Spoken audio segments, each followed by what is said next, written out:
If you're a freelancer, agency owner, or running any sort of businesses, you need to make sure what's your USP. You need to ensure that how you are better than other freelancer if you're a freelancer, a better agency if you're running an agency, and a better business if you're running any sort of businesses. Because you need to accept the fact that there is always someone who is better than you. Therefore, you need to set a certain USP for your businesses. For instance, I run a small agency called Autopilot Gig, where we help our client right from branding, designing to development. And we accept the fact that there are always better agencies from our own agency. But then, why client should work with us, right? That should be the question. Well, we set certain USP for our agency. So what are our USPs, right? Why should client work with us, work with Autopilot Gig? There are a number of agencies, right? Well, we're a small, dedicated and focused team.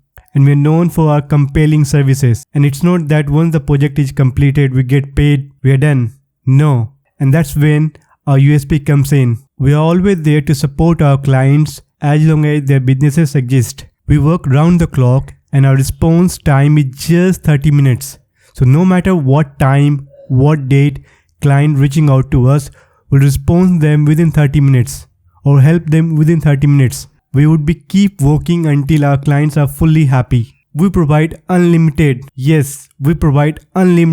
revisions right from branding, designing or development. So these are some of our USPs. We know that there are certain agencies who could be better than us, but we focus upon our own USPs. They may be good in completing the project, but what afterwards? But we are right there with our clients as long as their business exists, as long as they are fully satisfied with our services. So these are some of the USP we set for our own agency. So if you really want to take your freelance career or your agency or any sort of business to the next level, you need to set certain USPs. And you need to accept the fact that there are always someone who is better than you. So you cannot compare them with the quality of work only. So it's not only the services, but the experience, the overall experience. So you should be focused upon that. And then only you could differentiate your agency, your freelance profession or your business to your competitors. I hope it helps. Thank you.